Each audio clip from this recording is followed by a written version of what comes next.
بسم اللہ الرحمن الرحیم۔ ماں رو رو کر چودھری صاحب سے فریاد کر رہی تھی کہ چودھری صاحب رحم کریں میری بیٹی پر، یہ ظلم نہ کریں، وہ بے قصور ہے، اس نے کچھ نہیں کیا۔ لیکن چودھری صاحب اماں کی کوئی بات بھی سننے کے لیے تیار نہ تھے۔ وہ بار بار کہہ رہے تھے کہ جو فیصلہ ہو گیا ہے اب پنچایت اپنے فیصلے سے پیچھے نہیں ہٹے گی، جو فیصلہ ہو گیا ہے اب نہیں بدل سکتا۔ تمہاری بیٹی بدکار ہے، اس کو کسی طرح بھی معافی نہیں مل سکتی۔ تمہیں پتہ ہے یہ ہمارے گاؤں کا رواج ہے، جو بدکار لڑکی ہوتی ہے اس کو یہ سزا دی جاتی ہے، اور اس کو جو سزا مختص کر دی گئی ہے وہ اس کو مل کے ہی رہے گی۔ میرا نام فرحین ہے، میں اپنے ماں باپ کی اکلوتی اولاد تھی۔ میرے ابو میری پیدائش سے 2 مہینے پہلے ہی وفات پا گئے تھے۔ میری ماں نے ایک یتیم خانے میں پرورش پائی تھی۔ میرے ابو نے اپنے ایک چچا کے ذریعے میری امی سے شادی کی تھی، کیونکہ میرے ابو کے چچا یتیم خانے کے چیئرمین کے دوست تھے۔ ان کے ذریعے ہی میرے ابا کا رشتہ طے ہوا اور شادی ہو گئی۔ میرے ابا کا چھوٹا سا گھر تھا، وہ ایک بہت ہی پرانے گاؤں میں رہتے تھے۔ اس گاؤں کے لوگوں کی سوچ بھی تا حد پرانی تھی۔ جیسے ہی میری امی بیوہ ہوئیں، ابو کی وفات کو ابھی 1 مہینہ ہی ہوا تھا کہ لوگوں نے میری امی کے ساتھ ملنا جلنا ہی چھوڑ دیا۔ میری امی کو منحوس کہہ کر بلاتے تھے۔ ابو کی وفات کے 2 مہینے بعد میری پیدائش ہوئی۔ امی کو میری فکر ہونے لگی، خود تو وہ جیسے تیسے کر کے اپنا گزارا کر رہی تھیں، اور کچھ اس وقت وہ عدت میں بھی تھی۔ امی کئی دن فاقے کرتی رہیں، لیکن گاؤں کے کسی بھی شخص کو میری ماں پر ترس نہیں آتا تھا۔ جیسے ہی میں پیدا ہوئی، میری ماں کو بہت زیادہ فکر ہونے لگی کہ اب میں اپنی بیٹی کو کہاں سے کھلاؤں پلاؤں گی، اور امی نے دوسری شادی بھی نہ کی۔ تبھی امی گھر سے نکلی، چودھری صاحب کے گھر گئی۔ چودھری صاحب سے بات کی کہ ان کو اپنے گھر کام پر رکھ لیں۔ چودھرانی صاحبہ نے 100 باتیں سنائی۔ آخر کار 100 باتیں سنانے کے بعد چودھری صاحب نے ہاں کر دی۔ نہ جانے ان کو میری ماں پر رحم آیا تھا یا پھر کم معاوضے کی نوکرانی مل گئی تھی، اسی بات سے وہ راضی ہو گئے تھے۔ جیسے ہی میری اماں چودھری صاحب کے گھر میں کام کرنے لگی، اماں چودھری صاحب کے گھر کی صاف صفائی کے علاوہ ان کے کھانے بنانے کا کام بھی کرتی تھیں۔ اس طرح سے کچھ معاوضہ مل جاتا اور میری امی میری پرورش کرنے لگی۔ میری امی مجھے بہت اچھے اسکول میں پڑھانا چاہتی تھیں، کیونکہ ان کی خواہش تھی کہ ان کی بیٹی کی زندگی بہتر ہو جائے۔ لیکن ہمارے گاؤں کا رواج تھا کہ کمی کمین کے بچے اسکول میں تعلیم حاصل نہیں کرتے تھے، بلکہ ان کو بچپن سے ہی چودھری صاحب اپنے کھیتوں میں یا پھر اپنی حویلی میں کام کاج پر لگا دیتے تھے۔ اماں نے ڈرتے ڈرتے چودھری صاحب سے بات کی۔ اس وقت ان کی حویلی کے لان میں چودھری، چودھرانی اور باقی گھر والے بیٹھے ہوئے تھے۔ اماں ڈرتے ڈرتے چودھری صاحب کے پاس گئیں، بولی، چودھری صاحب اگر آپ اجازت دیں تو میں اپنی بیٹی کو اسکول میں پڑھانا چاہتی ہوں، کیونکہ وہ پڑھنا لکھنا جان جائے گی۔ تبھی چودھرانی کو تا حد غصہ آیا، غصے سے پھنکارتی ہوئی اٹھ کھڑی ہوئی، بولی، واہ، یہ نئے کمی کمین اٹھے ہیں، یہ اپنی بیٹیوں کو اسکول میں پڑھائیں گے۔ کیا کرنا ہے تیری بیٹی نے؟ کوئی ڈاکٹر بن جائے گی یا انجینئر بن جائے گی؟ کرنے تو انہوں نے ہمارے کھیتوں میں یا ہماری حویلی میں ہی کام ہے، اور تم منحوس ماری کو ہم نے اگر یہاں کام پر رکھ لیا ہے تو تمہارے کیا نخرے آسمان پر چلے گئے ہیں؟ خود ہی چودھریوں کی برابری کرنے چلی ہو۔ چودھرانی صاحبہ نے میری ماں کو لاکھ باتیں سنا دی۔ اماں خاموش کی خاموش رہ گئی۔ اس دن میری ماں گھر آ کر بہت روئی۔ ساری عمر یتیمی کی زندگی کاٹی، اب بیٹی بھی یتیم ہی ہے۔ اماں روتے ہوئے بار بار یہی کہہ رہی تھی۔ چودھری اور چودھرائن نے میری ماں کو مجھے اسکول جانے کی اجازت نہ دی۔ اگلے دن جیسے ہی اماں چودھری صاحب کے گھر گئی، چودھرانی نے اماں سے کہا، کل سے فرحین کو کام پر لے کر آنا، گھر کے چھوٹے موٹے کام وہ کر دیا کرے گی۔ تبھی امی بہت ڈرتی سہمتی ہوئی کہنے لگی، چودھرانی صاحبہ فرحین تو ابھی بہت چھوٹی ہے، ابھی تو وہ صرف 7 سال کی ہے، اسے تو کوئی کام نہیں کرنا آتا۔ چودھرانی غصے سے بولی، ہاں کام نہیں کرنا آتا، اسکول میں پڑھانے چلی تھی، کیا پڑھنا آ جاتا اسے؟ ویسے اوقات دیکھی ہے تم نے اپنی اوقات کے مطابق کام کیا کرو۔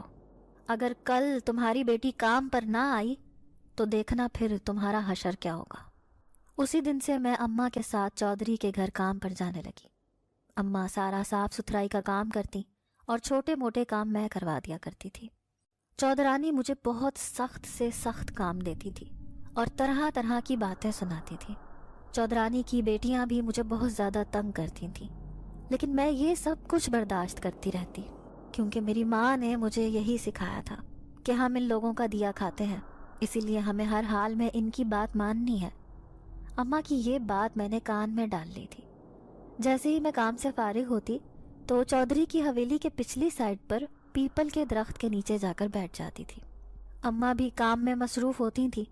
میں یہ سوچتی تھی کہ اماں جب فارغ ہو جائیں گی پھر میں اماں کے ساتھ گھر چلی جاؤں گی، کیونکہ اگر میں حویلی میں رہتی تو چودرانی کی بیٹیاں مجھے طرح طرح کی باتیں سناتی تھیں۔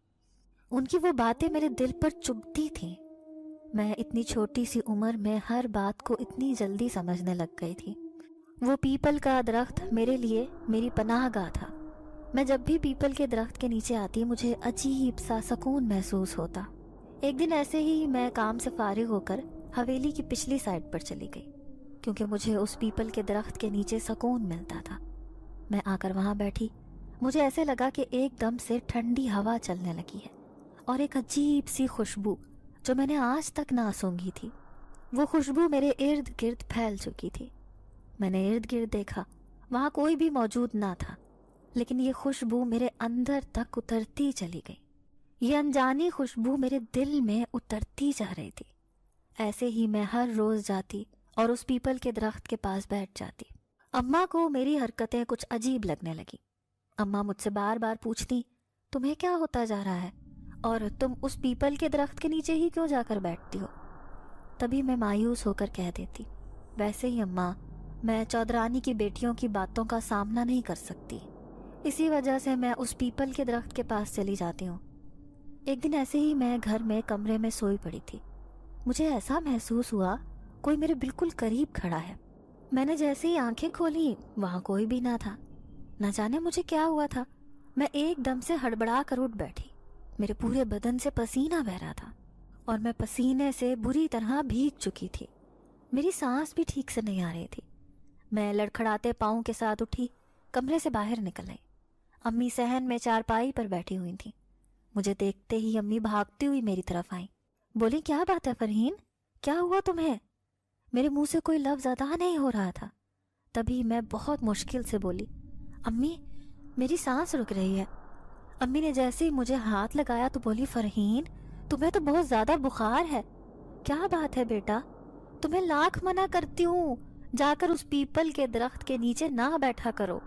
میں نے اکثر چودرانی سے سنا ہے اس پیپل کے درخت پر سایہ ہے۔ تبھی میں امی کا ہاتھ پکڑتے ہوئے بولی، نہیں امی، ایسا کچھ نہیں ہے، ویسے ہی کل شاید دھوپ زیادہ کافی تھی، اسی وجہ سے دھوپ میرے سر میں چڑھ گئی ہے اور مجھے بخار ہو گیا ہے۔ امی پریشان ہو گئی، بولی، چلو آؤ میں تمہیں ڈاکٹر کے پاس لے کر چلتی ہوں۔ جیسے ہی مجھے ڈاکٹر کے پاس لے کر گئیں، میں نے میڈیسن لی۔ میں نے تھوڑا سا خود کو بہتر محسوس کیا۔ امی نے مجھے کہا، تم گھر پر آرام کرو، میں خود ہی بیگم صاحبہ سے کوئی بہانہ بنا دوں گی۔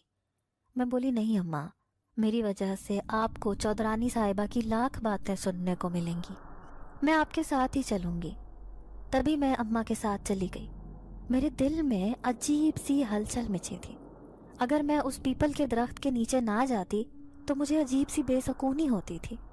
جیسے ہی میں اس درخت کے پاس جاتی تو مجھے سکون محسوس ہوتا تھا۔ آج بھی میں اپنا کام نمٹا کر اسی درخت کے نیچے جا کر بیٹھ گئی۔ تبھی مجھے محسوس ہوا کہ کوئی میرا نام پکار رہا ہو، فرحین تم اکیلی نہیں ہو، خود کو اکیلا مت محسوس کیا کرو، میں تمہارے ساتھ ہوں۔ یہ کوئی بھاری مردانہ آواز تھی۔ اس آواز میں اتنی کشش تھی، میرا دل چاہ رہا تھا کہ میں بار بار اسے سنوں۔ میں جیسے ہی اٹھ کر کھڑی ہوئی ادھر ادھر دیکھنے لگی۔ مجھے وہاں کچھ بھی نظر نہیں آ رہا تھا، لیکن وہ جو کوئی بھی تھا نہ جانے وہ میرا نام کیسے جانتا تھا۔ تبھی میں اونچی آواز میں پکارنے لگی، کون ہو تم؟ میرے سامنے آؤ، میں تمہیں دیکھنا چاہتی ہوں۔ لیکن آگے سے میری کسی بھی بات کا کوئی جواب نہ آیا۔ میں دل میں بہت خوشی محسوس کر رہی تھی۔ کیا کوئی مجھے بھی پسند کرتا ہے؟ کیا کوئی مجھ سے بھی بات کرنا چاہتا ہے؟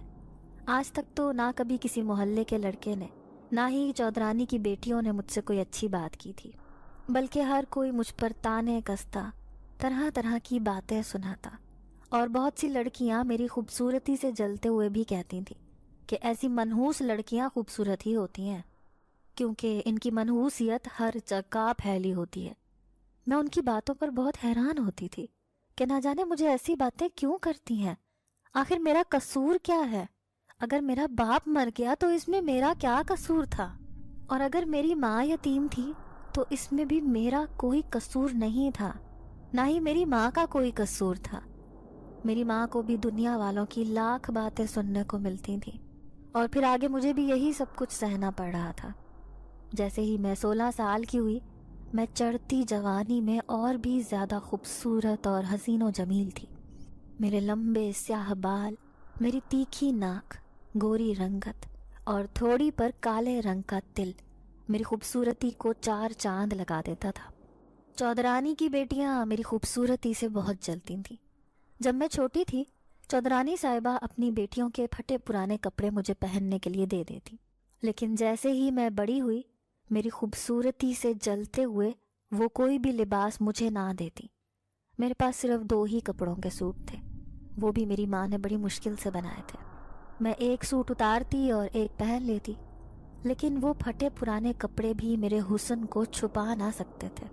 چودھری صاحب کا بڑا بیٹا آیان انتہائی قسم کا آوارہ اور شرابی تھا۔ اس کی دوستی بھی ایسے ہی آوارہ لڑکوں کے ساتھ تھی۔ گاؤں کی کوئی بھی لڑکی اگر اسے پسند آ جاتی تو وہ اسے اپنی ہوس کا نشانہ بنا ڈالتا، لیکن کوئی بھی اسے کچھ کہنے کی ہمت نہ کرتا تھا، کیونکہ وہ چودھری کا بیٹا تھا اور چودھری بھی اس کی حمایت کرتا تھا۔ چودھری کی حمایت نے ہی اس کو زیادہ بگاڑ کے رکھ دیا تھا۔ ماں تو ذرا بھی اسے کچھ نہ کہنے دیتی۔ جیسے ہی اس نے میری خوبصورتی کو دیکھا تو وہ میرے پیچھے پڑ گیا۔ ایک دن میں چودرانی صاحبہ کے کمرے کی صفائی کر رہی تھی۔ جیسے ہی میں پیچھے کی طرف مڑی تو میرے پیچھے آیان کھڑا تھا۔ مجھے دیکھتے ہی بولا، واہ، کمی کمین کی بیٹیاں بھی اتنی خوبصورت ہوتی ہیں، کیا خوبصورتی پائی ہے تم نے؟ کیا اس خوبصورتی کا فائدہ ہمیں نہیں اٹھانے دو گی؟ اس کی یہ بات سن کر مجھے تا حد غصہ آیا۔ میں جلدی سے اس کمرے سے باہر نکل جانا چاہتی تھی۔ میں جیسے ہی قدم بڑھاتی باہر کی طرف جانے لگی تو وہ میرے بالکل سامنے آ کر کھڑا ہو گیا۔ بولا، مجھ سے بچ کے کہاں جا رہی ہو؟ تمہیں پتہ ہے نا، مجھے کوئی چیز پسند آ جاتی ہے تو میں اسے اپنا کر ہی رہتا ہوں۔ میں اسے بولی، چھوٹے چودھری، مجھے باہر جانے دیں، میں ایسی ویسی لڑکی نہیں ہوں۔ تو وہ بولا، میں نے کب کہا کہ تم ایسی ویسی لڑکی ہو؟ تم تو باقی سب لڑکیوں سے الگ ہو۔ تمہارے یہ ناز نخرے، ایسے لگ رہا ہے جیسے کسی لینڈ لارڈ کی بیٹی ہو۔ یہ نخرے مجھے نہ دکھاؤ۔ اس نے میرا ہاتھ پکڑا، میں نے زور سے اس کا ہاتھ جھٹکا اور بھاگتی ہوئی کمرے سے باہر نکل گئی۔ میری سانس پھولی ہوئی تھی، میری ٹانگوں کی جیسے جان ہی نکل گئی تھی۔ میں نے پیچھے مڑ کر دیکھا تو اس کا سر دروازے کے ساتھ لگ گیا تھا اور اس کے سر سے خون بہہ رہا تھا۔ میں سوچنے لگی کہ میں نے تو اسے اتنا زور کا دھکا نہیں دیا، تو نہ جانے کیوں یہ دروازے کے ساتھ لگ گیا اور کیسے لگ گیا۔ میں یہ بات سمجھ نہ پائی، لیکن اس کے سر سے بے بہا خون بہہ رہا تھا اور وہ چیخ رہا تھا۔ تبھی چودرانی صاحبہ بھاگتی ہوئی اس کی طرف آئی، بولی، کیا ہوا آیان بیٹے، تمہیں کیا ہوا؟ وہ میری طرف اشارہ کرتے ہوئے بولا، وہ فرحین نے کیا۔ اس منحوس ماری نے کیا کیا ہے مجھے بتاؤ؟ یہ اپنی ماں کی طرح ہر جگہ منحوسیت ہی پھیلاتی پھرتی ہے۔ چودرانی صاحبہ مجھے باتیں سنا رہی تھیں، لیکن آیان کے منہ سے اگلا لفظ ادا نہ ہوا اور وہ بے ہوش ہو گیا۔ چودرانی صاحبہ وہیں پر رونا شروع ہو گئی۔ تبھی گھر کے سارے لوگ وہاں اکٹھے ہوئے اور کچھ نوکر چاکروں نے آیان کو اٹھایا اور ہسپتال لے گئے۔ اس کے سر میں کافی گہری چوٹ آئی تھی۔ اب میں بہت گھبرا رہی تھی کہ نہ جانے جب اسے ہوش آئے گا تو کیا ہوگا۔ ایسے ہی کئی دن گزر گئے۔ میں بہت حیران تھی۔ آیان نے نہ تو کسی سے کوئی بات کی اور نہ ہی اس کا برا رد عمل مجھے نظر آیا، بلکہ یہ بالکل نارمل حالت میں گھر میں گھومتا پھرتا اور مجھے کچھ بھی نہ کہتا۔ میرے ساتھ وہ عجیب و غریب سے واقعات ویسے ہی ہوتے رہے۔ کبھی کبھی مجھے محسوس ہوتا کوئی میرے پیچھے کھڑا ہے، جیسے ہی میں پیچھے مڑ کر دیکھتی وہاں کوئی بھی نہ ہوتا۔ کبھی مجھے ایسے محسوس ہوتا کہ میرے ارد گرد بہت اچھی سی خوشبو پھیلی ہوئی ہے، اور یہ خوشبو میں اس پیپل کے درخت کے نیچے ہی جا کر سونگھتی تھی، اور یہ خوشبو اب اکثر میرے ساتھ ساتھ رہتی تھی۔ جب بھی وہ خوشبو میرے پاس آ جاتی تو مجھے محسوس ہوتا کہ میرے دل کو بہت سکون محسوس ہو رہا ہے۔ ایسے لگتا تھا جیسے کوئی اپنا میرے ساتھ ہو۔ میں چھوٹی ہونے سے لے کر بڑی ہونے تک اس پیپل کے درخت کے نیچے ہی جا کر بیٹھتی رہی۔ وہ درخت میرا واحد سہارا تھا، جہاں میں جا کر اپنے دل کی ہر بات کہہ دیتی۔ نہ جانے مجھے خود سمجھ نہیں لگتی تھی کہ میں یہ بات کس سے کہتی ہوں، لیکن مجھے ایسا محسوس ہوتا تھا کہ کوئی میری بات بہت غور سے سن رہا ہو۔ میری یہ عادتیں اماں کو کچھ اچھی نہیں لگتی تھیں۔ اماں کو لگتا تھا کہ جیسے مجھ پر پاگل پن کے دورے پڑنے لگ گئے ہوں، لیکن اماں کو میں سمجھا دیتی تھی کہ ایسا کچھ نہیں ہے، بس وہاں جا کر مجھے تھوڑا سکون محسوس ہوتا ہے۔ کچھ دن تو آیان بالکل خاموش رہا، لیکن ایک دن جیسے ہی میں حویلی گئی تو آج اماں کی طبیعت کچھ ٹھیک نہیں تھی۔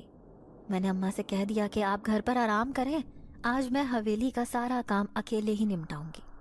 حویلی میں جاتے ہی پتا چلا کہ حویلی کے سب لوگ شہر میں اپنے کسی رشتہ دار کی شادی میں گئے ہیں، لیکن آیان چھوٹا چودھری حویلی میں ہی موجود تھا، اور کوئی نوکر چاکر بھی مجھے وہاں نظر نہیں آ رہا تھا۔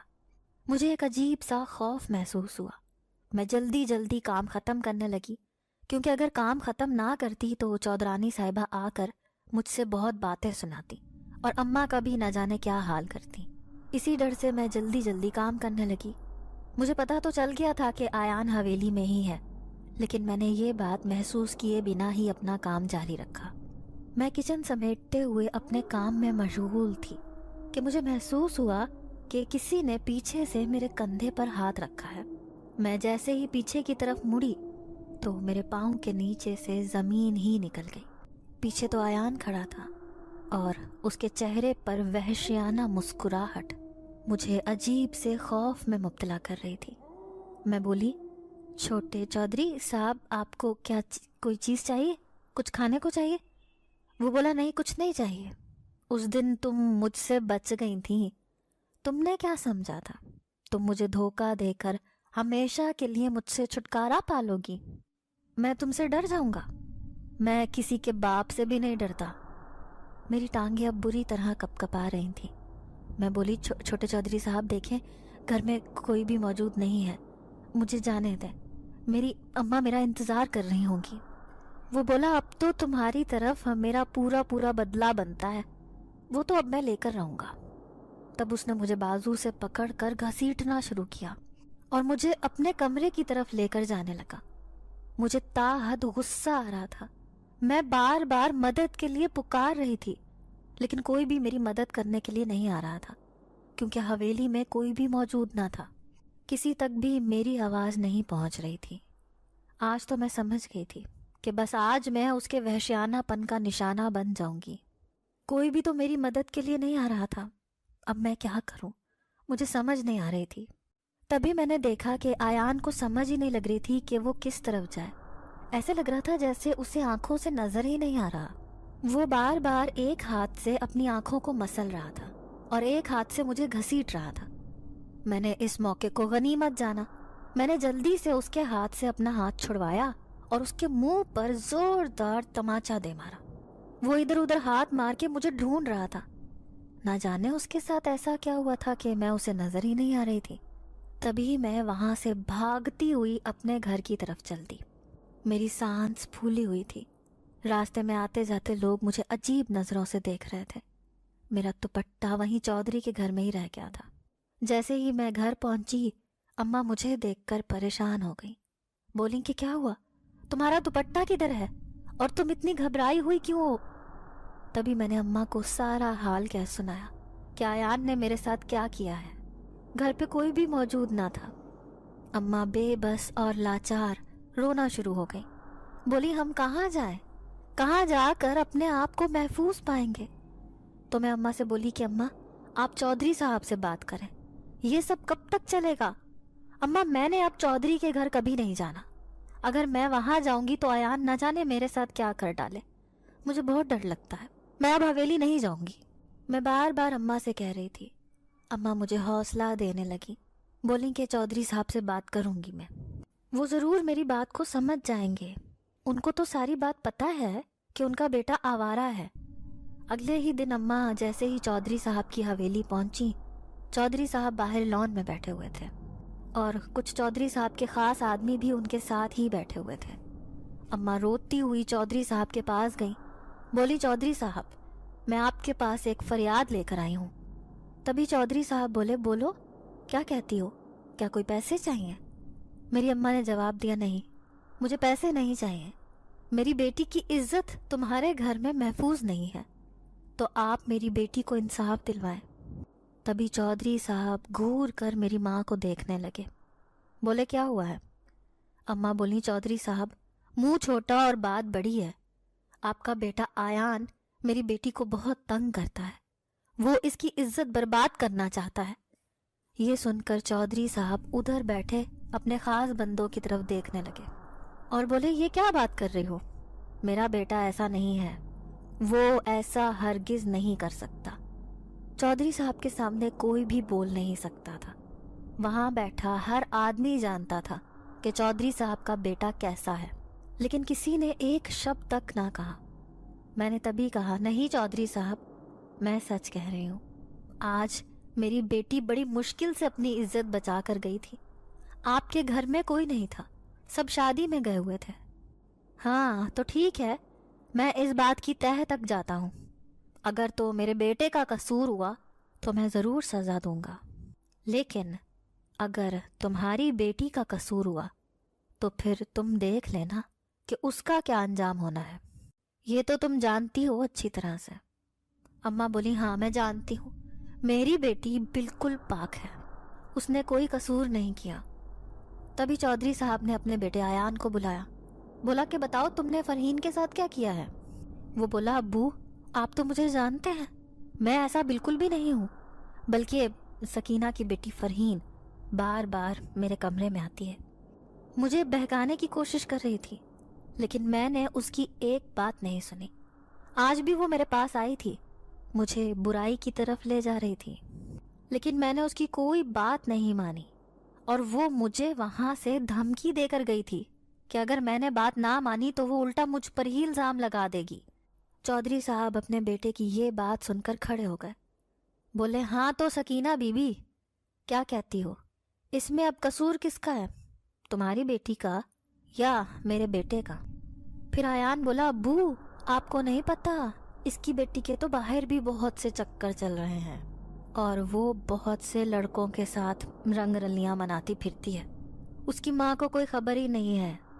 میری ماں نے جیسے ہی آیان کی یہ بات سنی تو ان کے پاؤں کے نیچے سے زمین نکل گئی، وہ بولی نہیں چودھری صاحب میری بیٹی ایسی بالکل بھی نہیں ہے، میں اسے اچھی طرح سے جانتی ہوں، میں نے اس کی تربیت ایسی نہیں کی۔ چودھری صاحب بولے پھر کیسی کی ہے؟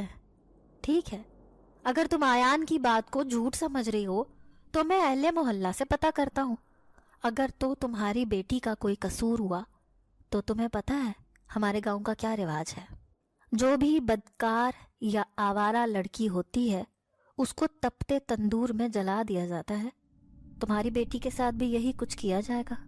اماں بہت پریشان ہو گئی، بولی چودھری صاحب میری بیٹی ایسی نہیں ہے، میں آپ کو بار بار یہی کہہ رہی ہوں، میری بیٹی کی گواہی میں خود دیتی ہوں۔ تبھی چودھری صاحب بولے تمہاری گواہی سے کچھ نہیں ہوگا، گواہی کے لیے ہم باہر کے لوگوں کو بلائیں گے، اگر تو تمہاری بیٹی کے حق میں گواہی ہوئی تو اسے معاف کر دیا جائے گا، اگر تو اس کے خلاف گواہی ہوئی تو اس کو سزا دی جائے گی۔ چودھری صاحب الٹا اپنے بیٹے کو صاف کر رہے تھے اور بار بار الزام وہ مجھ پر لگا رہے تھے۔ ساری رات ہم دونوں ماں بیٹی بیٹھی روتی رہیں، رو رو کر ہلکان ہو چکی تھیں کہ نہ جانے کل کا دن کیسا ہوگا۔ میں اماں سے بار بار پوچھتی آپ مجھے جانتی ہو نا، میں نے کچھ نہیں کیا۔ اماں مجھے کہہ رہی تھی ہاں میں جانتی ہوں اچھی طرح سے کہ میری بیٹی بے قصور ہے، کیونکہ مجھے پتا ہے کہ میری تربیت میں کوئی کمی نہیں تھی اور نہ ہی تم ایسی ہو، میں تمہیں بہت اچھے طریقے سے جانتی ہوں، لیکن اگر چودھری صاحب نے کوئی بھی ایسا فیصلہ کیا تو میں تمہیں یہاں سے لے کر بھاگ جاؤں گی، میں کسی شہر میں جا کر بس جاؤں گی، میں ہرگز بھی تمہارے ساتھ زیادتی نہیں ہونے دوں گی۔ اماں بار بار مجھے تسلی دے رہی تھیں۔ اگلے ہی دن جیسے ہی پنچایت لگی تو چودھری کا بیٹا آیان اپنے چند آوارہ دوستوں کو لے آیا۔ گاؤں کے تمام لوگ ہی ان کی آوارہ گردیوں کے بارے میں جانتے تھے، لیکن چودھری صاحب جیسے کہہ رہے تھے ویسے ہی ہو رہا تھا۔ کوئی بھی کوئی بات کرنے کے لیے تیار نہ تھا۔ کوئی بھی چودھری صاحب کے خلاف نہیں کھڑا ہو سکتا تھا، کیونکہ ہر کسی کو اپنی بیٹیوں کی عزت پیاری تھی۔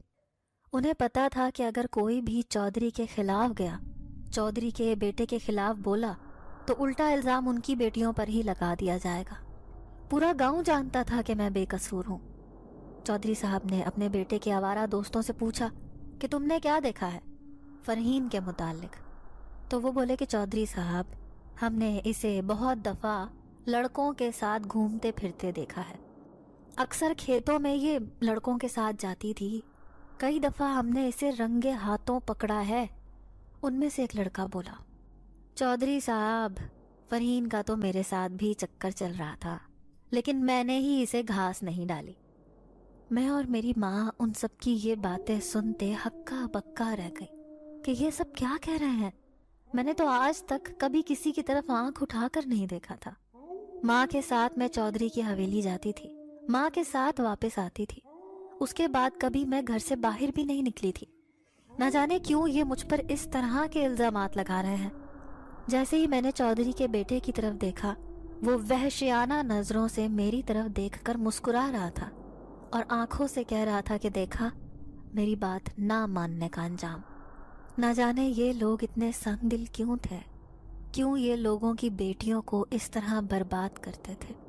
تبھی چودھری صاحب نے اپنے خاص بندوں کی رائے لی اور پنچایت کا فیصلہ سنا دیا کہ تمام گواہوں کی موجودگی میں اس لڑکی کو تندور میں پھینکنے کا حکم دیتا ہوں۔ اسے اسی وقت تندور میں پھینکا جائے گا۔ میری ماں رو رہی تھی، بار بار چودھری صاحب سے فریاد کرنے لگی کہ چودھری صاحب ایسا ظلم نہ کریں، میری بیٹی بالکل بے قصور ہے۔ ماں بار بار فریاد کر رہی تھی کہ چودھری صاحب رحم کریں، میری بیٹی پر ظلم نہ کریں، وہ بے قصور ہے، اس نے کچھ نہیں کیا۔ لیکن چودھری صاحب اماں کی کوئی بات سننے کے لیے تیار نہ تھے۔ وہ بار بار کہہ رہے تھے، جو فیصلہ ہو گیا ہم نہیں بدل سکتے۔ تمہاری بیٹی بدکار ہے، اس کو کسی طرح بھی معافی نہیں مل سکتی۔ تمہیں پتہ ہے یہ ہمارے گاؤں کا رواج ہے، جو بھی لڑکی بدکار نکلتی ہے اسے تپتے تندور میں پھینک دیا جاتا ہے، اور اب تمہاری بیٹی کے ساتھ بھی یہی ہوگا۔ تمام پنچایت کو میں حکم دیتا ہوں، کل اسی وقت سب لوگ یہاں پر آئیں اور اس بدکار لڑکی کا انجام اپنی آنکھوں سے دیکھیں، تاکہ ایسا کام کرنے سے پہلے ہر لڑکی سوچے کہ اس کا انجام کیا ہونا ہے۔ سب لوگ چودھری صاحب کی اس بات پر اکتفا کرتے ہوئے اٹھ کر کھڑے ہوئے۔ میں اور میری ماں رو رو کر ہلکان ہو چکی تھی۔ میں اسی وقت بالکل بے جان جسم کے ساتھ ماں کے ساتھ قدم بڑھاتی گھر کی طرف جا رہی تھی۔ تبھی مجھے محسوس ہوا کہ کسی نے میرا ہاتھ پکڑا ہوا ہے، مجھے بار بار کہہ رہا ہے، تم فکر نہیں کرو، میں تمہیں کچھ نہیں ہونے دوں گا۔ کسی کی ہمت نہیں تمہیں کچھ کہے، تمہیں آگ میں جلانے کی بات کی جا رہی ہے، یہ آگ ان پر بھاری پڑ جائے گی۔ جیسے ہی میں نے اپنے پہلو میں نظریں دوڑا کر دیکھا تو وہاں پر کوئی بھی نہ تھا۔ میں اپنی ماں کو تسلی دے رہی تھی۔ نہ جانے کیوں مجھے اس انجانی آواز پر ایک بھروسہ سا ہو گیا تھا۔ یہ جو انجانی طاقت میرے ساتھ ہر وقت رہتی تھی، ایسے لگتا تھا یہ سچ میں میری طاقت بن چکی ہے، اور مجھے جیسے یقین ہونے لگا تھا کہ میں آگ میں نہیں جلوں گی۔ اسی دن چودھری کے چچا کی وفات ہو گئی، اسی لیے مجھے تندور میں پھینکنے کے لیے کل کا دن مقرر ہو گیا۔ لیکن میری ماں رو رو کر ہلکان ہو چکی تھی۔ رونے کی وجہ سے ان کی طبیعت خراب ہو گئی، ان کو ہارٹ اٹیک آیا اور وہ مجھے چھوڑ کر چل بسی۔ اگلے ہی دن میری ماں کو مردہ حالت میں پایا گیا۔ میں رو رو کر لوگوں کو پکار رہی تھی، لیکن کوئی بھی میری مدد کے لیے نہ آیا۔ میری ماں کا جنازہ کافی دیر وہاں پڑا رہا، کوئی میری ماں کو دفنانے کے لیے تیار نہ تھا۔ سب لوگ یہ کہہ رہے تھے کہ یہ بدکار کی ماں ہے، اس کو کندھا دینا بھی گناہ ہے۔ میں اس وقت اپنی گواہی میں کچھ بھی نہ کہہ سکی۔ اس وقت مجھے اپنی ماں کی موت کا اتنا شدید صدمہ تھا، میرا دل چاہ رہا تھا کہ سچ میں آگ میں جل رہی ہوں، اور وہ آگ جس میں جلنے والی تھی وہ مجھے بالکل ہلکی محسوس ہو رہی تھی۔ ماں کی جدائی کی آگ جو میرے اندر جل رہی تھی وہ مجھے اندر تک جلا رہی تھی۔ تبھی ایک شریف انسان ہمارے گھر آیا، اس کے ساتھ کچھ لوگ اور تھے۔ انہوں نے میری ماں کی چارپائی کو کندھا دیا، اس کو دفنا دیا۔ پھر چودھری صاحب کے کچھ خاص بندے ہمارے گھر آئے۔ وہ بولے چلو تمہاری سزا کا وقت ہو چکا ہے۔ کسی کو یہ پرواہ نہیں تھی کہ اس وقت میری ماں کا جنازہ میرے گھر سے اٹھا ہے اور میں کس صدمے سے دوچار ہو رہی ہوں، لیکن چودھری نے تو مجھے اپنے ظلم کا نشانہ بنانا تھا۔ اس وقت وہ میرے دکھ کو اور بڑھانا چاہتا تھا۔ تبھی ان آدمیوں نے مجھے پکڑا، مجھے گھسیٹتے ہوئے وہ مقررہ جگہ پر لے گئے جہاں پر مجھے جلتے ہوئے تندور میں پھینکا جانا تھا۔ وہاں پر ایک بہت بڑے سے تندور میں بہت ساری لکڑیوں سے آگ جلائی گئی۔ میری آنکھوں کے سامنے وہ جلتی آگ تھی، لیکن مجھے ذرا بھی ڈر یا خوف محسوس نہیں ہو رہا تھا۔ اس وقت میں دکھ اور غم سے دوچار تھی۔ اس آگ میں جلنے کا ذرا بھی دکھ مجھے نہیں تھا، کیونکہ میں زندہ رہنا بھی نہیں چاہتی تھی۔ میری ماں کے ہوتے ہوئے میری زندگی اتنی مشکل تھی، ماں کی موت کے بعد تو نہ جانے میرے ساتھ کیا ہو جانا تھا۔ مجھے دو آدمیوں نے گھسیٹ کر اس تپتے تندور میں پھینک دیا، لیکن جیسے ہی میں تندور میں گئی مجھے ذرا بھی جلن نہیں محسوس ہو رہی تھی۔ مجھے ایسا محسوس ہو رہا تھا جیسے میں بہت سکون میں ہوں۔ وہ آگ بالکل ٹھنڈی پڑ چکی تھی، آگ جلتی ہوئی لوگوں کو نظر آ رہی تھی، لیکن میں اس آگ میں بالکل محفوظ تھی۔ جیسے ہی میں نے اپنے ارد گرد دیکھا، سب لوگ حیرانگی کے ساتھ میری طرف دیکھ رہے تھے، لیکن قریب ہی کھڑا ایک خوبصورت حسین و جمیل لڑکا میری طرف دیکھ رہا تھا، کہہ رہا تھا دیکھا میں نے کہا تھا نا میں تمہیں کچھ نہیں ہونے دوں گا۔ یہ کون تھا میں اسے نہیں جانتی تھی، لیکن مجھے اسی وقت وہ خوشبو محسوس ہوئی جو خوشبو میں بچپن سے لے کر جوان ہوتے تک سونگھتی اور محسوس کرتی آ رہی تھی۔ یہ تو وہی خوشبو تھی۔ میں سمجھ گئی کہ یہ وہی انجانی طاقت ہے جو بچپن سے لے کر اب تک میرے ساتھ ہے۔ وہ خوبصورت نوجوان مجھے بچانے کے لیے آ گیا تھا، کیونکہ اس نے مجھ سے وعدہ کیا تھا کہ وہ مجھے کچھ نہیں ہونے دے گا، اور اس نے آج اپنا وعدہ پورا کر دیا۔ لیکن میری ماں مجھے چھوڑ کر جا چکی تھی، اب میری زندگی کا کوئی بھی فائدہ نہ تھا۔ لوگ بہت حیران ہوئے، ساری لکڑیاں جل کر راکھ ہو گئیں، لیکن میرا جسم ویسے کا ویسے تھا، اور میں ایسا محسوس کر رہی تھی جیسے کہ میں آگ میں نہیں پھولوں میں بیٹھی ہوں۔ لوگ اس بات پر حیران ہو رہے تھے۔ چودھری نے حکم دیا کہ دوبارہ سے آگ جلائی جائے۔ جیسے ہی آگ دوبارہ سے جلائی جانے لگی، آگ جلنے کا نام نہیں لے رہی تھی۔ تبھی ایک دم سے تیز آندھی چلنے لگی۔ اس تیز آندھی نے سب کو ہلا کے رکھ دیا۔ اس خوبصورت حسین و جمیل لڑکے نے میرا ہاتھ پکڑا، مجھے لے کر وہاں سے چلنے لگا۔ میں سب لوگوں کو دیکھ رہی تھی، لیکن کوئی بھی مجھے نہیں دیکھ پا رہا تھا۔ آہستہ آہستہ یہ آندھی کم ہوتی گئی اور میں ایک انجانی سی جگہ پر آ گئی۔ میں اس جگہ کو بالکل بھی نہیں جانتی تھی، یہ سب میرے لیے بالکل نیا تھا۔ وہ ان انجانے راستوں سے گزرتا ہوا مجھے لے کر ایک خوبصورت گھر میں پہنچا۔ یہ گھر اتنا خوبصورت تھا کہ میں نے کبھی خوابوں میں بھی نہیں دیکھا ہو۔ میں اسے دیکھ کر بہت حیران ہو رہی تھی، تو میں بولی کہ آپ کون ہو؟ مجھے یہاں کیوں لے کر آئے ہو اور مجھے کیوں بچایا؟ میں اپنی ماں کے ساتھ مر جانا چاہتی تھی۔ وہ بولا نہیں، زندگی بہت قیمتی ہوتی ہے، اس کی قدر کرنی چاہیے، اور میں تمہیں کسی بھی تکلیف میں نہیں دیکھنا چاہتا تھا، کیونکہ میں تم سے بچپن سے محبت کرتا رہا ہوں۔ تبھی میں بولی کہ اگر تم مجھ سے بچپن سے محبت کرتے ہو تو میری ماں کو کیوں نہیں بچایا؟ اس نے جواب دیا کہ تمہاری ماں کی موت کا وقت مقرر ہو چکا تھا، میں اسے کس طرح بچا سکتا تھا؟ یہ اللہ تعالیٰ کا حکم تھا، اس نے مرنا ہی تھا، لیکن تمہیں بچانا میرا فرض تھا۔ میں تم سے بچپن سے محبت کرتا ہوں۔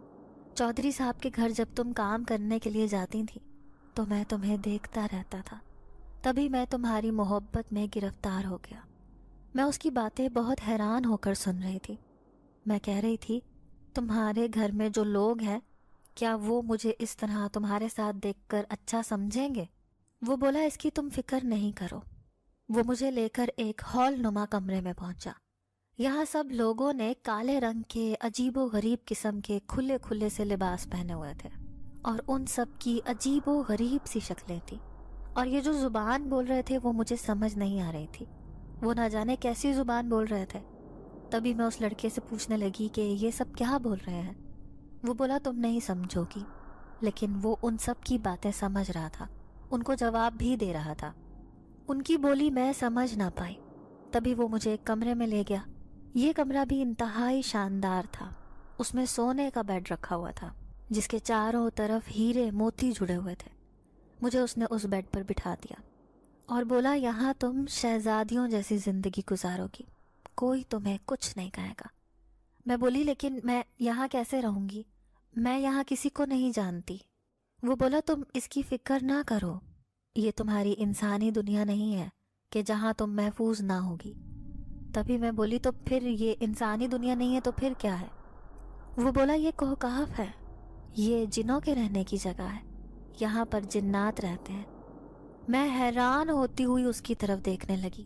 وہ بولا کہ حیران ہونے کی ضرورت نہیں، میں بھی انسان نہیں ہوں، میں بھی ایک جن زادہ ہوں۔ میں چودھری کے گھر کی پچھلی سائڈ پر پیپل کے درخت پر رہتا تھا اور تمہیں وہاں اکثر آتے دیکھتا تھا۔ تبھی میں تم سے محبت کرنے لگا، اور چودھری کے بیٹے سے بھی میں ہی تمہیں بچاتا رہا، اور اس آگ سے بھی میں نے ہی تمہیں بچایا تھا۔ کچھ دن تو میں نے وہاں شہزادیوں جیسی زندگی گزاری، لیکن پھر میرے ساتھ اس کوہکاف میں بھی برا ہونے لگا۔ وہ لڑکا جن زادہ تھا، وہ انتہائی نیک تھا، وہ میری ہر ضرورت کا خیال رکھتا، مجھے کسی چیز کی کمی نہ محسوس ہونے دیتا۔ لیکن پھر ایک دن اچانک سے ایک خوفناک اور بھیانک شکل کی عورت میرے پاس آئی، جس کی لٹکتی جلد، بڑے بڑے دانت، سر پر 2 سینگ، کالی سیاہ رنگت، اور اس کی سفید رنگ کی آنکھیں جو کہ غصے سے سرخ لال ہو رہی تھیں۔ وہ میری طرف ایسے دیکھ رہی تھی جیسے مجھے کھا جائے گی۔ تبھی میں ڈر کے مارے ایک سائڈ پر ہو گئی۔ بولی کہ تم کون ہو؟ وہ بولی کیا تم مجھے نہیں جانتی؟ میں ایک جن زادی ہوں، اور تمہیں نہیں پتا کہ تم ایک جن زادے کے ساتھ کوہکاف میں آئی ہو؟ یہ تمہارے رہنے کی جگہ نہیں ہے، اور وہ جن زادہ صرف میرا ہے۔ میں اس سے محبت کرتی ہوں، اور میں کسی صورت بھی اسے تمہارا نہیں ہونے دوں گی۔ میں نے اسے جواب دیا کہ میں یہاں اپنی مرضی سے نہیں آئی، مجھے وہ خود یہاں لے کر آیا ہے۔ وہ بولی کہ تمہاری بھلائی اسی میں ہے کہ تم کوہکاف سے چلی جاؤ۔ اگر تم کوہکاف میں رہی تو میں تمہیں زندہ نہیں چھوڑوں گی۔ تم انسانی لڑکی ہو، تمہارا یہاں رہنا ٹھیک نہیں ہے۔ میں اس جن زادے کو یہ سب کچھ بتانا چاہتی تھی۔ اگلے ہی دن جیسے ہی وہ میرے پاس آیا، میں نے اسے سب کچھ بتا دیا۔ وہ بولا ہاں میں سمجھ گیا ہوں وہ کون تھی، وہ میری شرارتی کزن ہے جو اکثر ایسی حرکتیں کرتی رہتی ہے، میں اسے سمجھا دوں گا۔ اس نے اسے بہت سمجھایا، لیکن وہ اپنی حرکتوں سے باز نہ آئی۔ وہ ہر روز مجھے ایسے ہی تنگ کرتی، میرا وہاں پر رہنا دوبھر ہو گیا تھا۔ تبھی میں نے جن زادے سے کہا کہ مجھے میری دنیا میں واپس چھوڑ آؤ، میں یہاں نہیں رہنا چاہتی۔ وہ بولا میں تمہارے بنا نہیں رہ سکتا کیونکہ میں تم سے محبت کرتا ہوں۔ لیکن وہ میری محبت کے آگے مجبور ہو گیا، مجھے لے کر دوبارہ سے میرے گاؤں میں چلا گیا۔ پھر اس نے چودھری کے بیٹے کو ایسا سبق سکھایا کہ وہ اپنے باپ کے سامنے گھٹنے ٹیکتا ہوا میرے پاس آیا اور بولا کہ مجھے معاف کر دے۔ تبھی میں نے کہا کہ جو میری عزت چلی گئی، میری ماں چلی گئی، وہ کہاں سے واپس آئے گی؟ تبھی چودھری صاحب نے پوری پنچایت لگائی، کیونکہ نہ اسے سکون آ رہا تھا نہ اس کے بیٹے کو۔ اس جن زادے نے ان دونوں باپ بیٹے کا اور ان کے پورے گھر والوں کا سکون تباہ و برباد کر کے رکھ دیا تھا۔ اور وہ آوارہ لڑکے جنہوں نے میرے خلاف گواہی دی تھی، ان لڑکوں کا بہت برا ایکسیڈنٹ اس جن زادے نے کروا دیا تھا، اور وہ ٹانگوں سے معذور ہو گئے تھے۔ پھر اس جن زادے نے انہیں بھی اس بات پر مجبور کیا کہ وہ میرے حق میں گواہی دے کر کہیں کہ میں بالکل بے قصور ہوں۔ تبھی دوبارہ سے پنچایت لگائی گئی۔ چودھری کے بیٹے نے ساری پنچایت کے سامنے اپنا جرم قبول کیا، بولا کہ فرحین بالکل بے قصور تھی، میں نے اس پر الزام لگایا تھا، اور اس کے آوارہ دوستوں نے بھی آ کر گواہی دی۔ میں پوری پنچایت کے سامنے بے قصور ثابت ہو گئی تھی، لیکن میری ماں واپس نہیں آ سکتی تھی۔